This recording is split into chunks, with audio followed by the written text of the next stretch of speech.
La Primavera de Praga fue un movimiento que buscó modificar progresivamente los aspectos totalitarios y burocráticos que el régimen soviético tenía en Checoslovaquia y avanzar hacia una forma no totalitaria de socialismo al legalizar la existencia de múltiples partidos políticos y sindicatos, promoviendo la libertad de prensa, de expresión, el derecho a huelga, etc.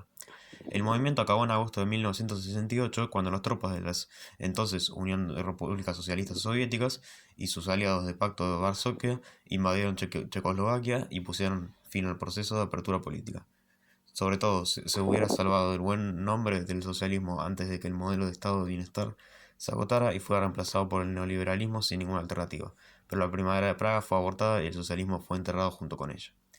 Más de medio millón de soldados del Pacto de Varsovia invadieron a la capital checoslovaca con tanques del ejército soviético en la noche del 20 al 21 de agosto de 1968, poniendo fin a la primavera de Praga. Esta intervención terminó con el sueño de un socialismo basado en la libertad, especialmente en la libertad de expresión en Europa del Este. Desde principios de 1968, los periodistas ignoraron la censura impuesta anteriormente en el país. Alexander Dubček, líder de los comunistas checoslovacos, les había permitido hacerlo. Dubček insistió en establecer un socialismo libre y democrático, con la esperanza de que Moscú permitiera el camino individual de Praga, sobre todo porque los comunistas checoslovacos querían seguir siendo parte del bloque del Este, dominado por los soviéticos. Sin embargo, el temor que una mayor libertad en Praga pudiera poner fin al gobierno de los partidos comunistas en los países vecinos fue al fin y al cabo mayor. Testigo contemporáneo con una cámara fotográfica. Roland Berauer pasó la noche en una tienda de campaña, ubicada en el recinto del Festival de Praga. Vimos que los autos blindados pasaban junto a nosotros hacia el centro de la ciudad, recuerda ahora el fotógrafo 82 años. Se había unido a un periódico de scouts exploradores en el que se podía publicar todo tipo de información, gracias a la primavera de Praga.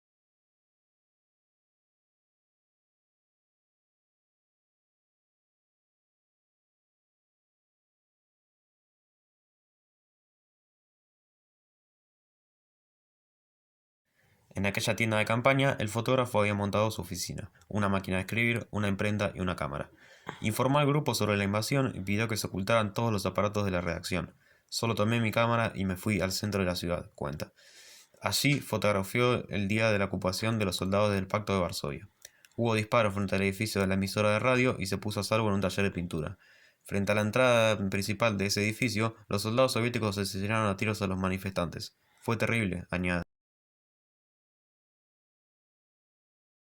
Contexto en Checoslovaquia. ¿Cómo era la situación política y social antes de 1968? ¿Qué rol jugaba la Unión de Repúblicas Socialistas Soviéticas? Antes de 1968, Checoslovaquia vivía bajo un régimen comunista estricto impuesto tras la Segunda Guerra Mundial. El país era parte del bloque socialista liderado por la Unión Soviética, que tenía un fuerte control político, económico y militar sobre la región.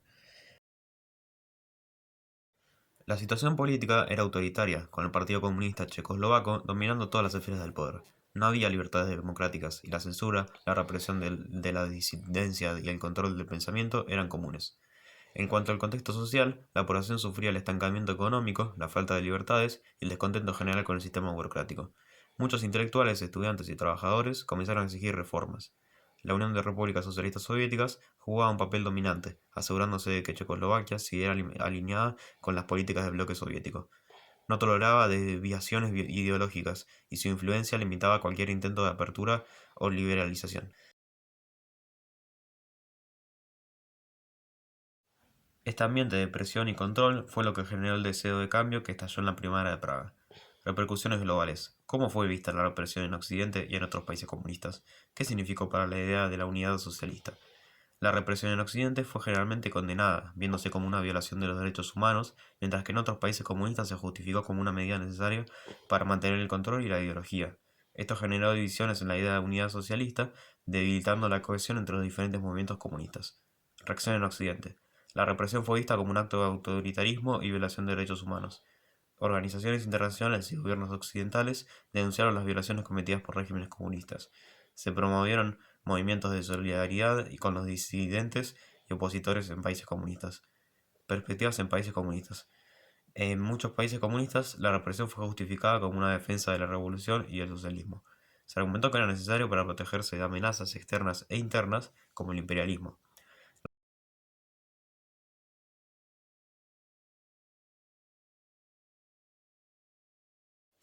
Impacto en la unidad socialista. La represión generó divisiones significativas de los partidos comunistas, afectando la cohesión del movimiento socialista global.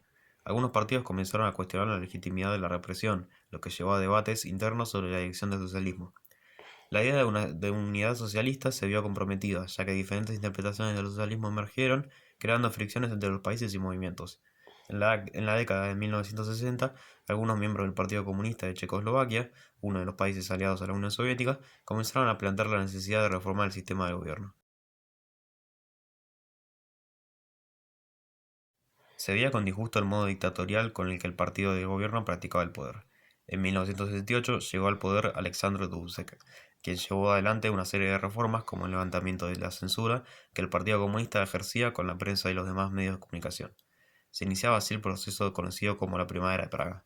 Otras reformas emprendidas por el gobierno liderado por Dubček otorgaron más libertad en el ámbito económico, político y social. Se permitió la creación de partidos, siempre que aceptaran el modelo socialista, y se reconoció la igualdad nacional entre checos y eslovacos. Se procedió a la liberación de presos políticos y se reconoció el derecho a huelga y la libertad religiosa. Estas reformas preocuparon a la Unión Soviética, que ejercía una fuerte influencia sobre los países del bloque socialista. Las nuevas políticas del gobierno checoslovaco eran vistas por el poder soviético como una amenaza para la consistencia del bloque. Luego de meses de tensión en los que la Unión Soviética intentó que el gobierno de Dubček paralizara las reformas, en agosto de 1968 las fuerzas soviéticas y de la mayoría de los demás países comunistas aliados por el Pacto de Varsovia invadieron Checoslovaquia. La población salió a las calles y reaccionó contra la invasión. Meses después, Dubček fue sustituido y luego expulsado del Partido Comunista, junto con muchos otros miembros partidarios de las reformas. El régimen soviético consiguió por la fuerza eliminar las reformas. Sin embargo, el bloque socialistas comenzaba a mostrar profundas grietas.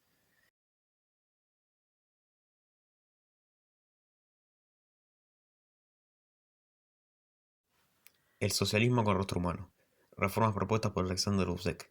Alexander Dubček, quien se convirtió en el líder del Partido Comunista de Checoslovaquia en 1968, propuso una serie de reformas que buscaban humanizar el socialismo en el país. Algunas de las reformas más destacadas incluyeron mayor libertad de expresión. Se permitió una mayor apertura en los medios de comunicación, lo que facilitó la crítica al gobierno y la discusión de ideas políticas. Descentralización económica. Se promovió una mayor autonomía para las empresas y se fomentó la iniciativa privada en ciertos sectores. Reformas políticas. Se buscó la creación de un sistema político más democrático, con elecciones libres y la posibilidad de que existieran otros partidos políticos. Derechos humanos. Se enfatizó la importancia de los derechos humanos y las libertades civiles, buscando mejor calidad de vida de los ciudadanos.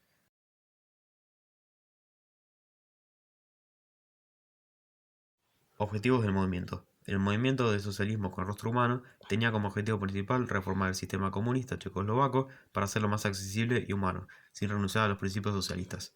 Dubček y sus seguidores buscaban demostrar que era posible construir un socialismo que respetara las libertades individuales y promoviera el bienestar social.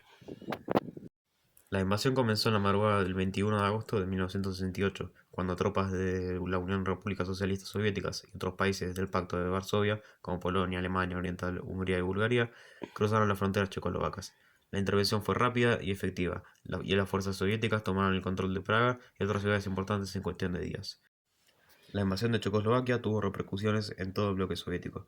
Generó un clima de miedo y desconfianza entre los países satelitales de la Unión de Repúblicas Socialistas Soviéticas y muchos movimientos reformistas se vieron reprimidos.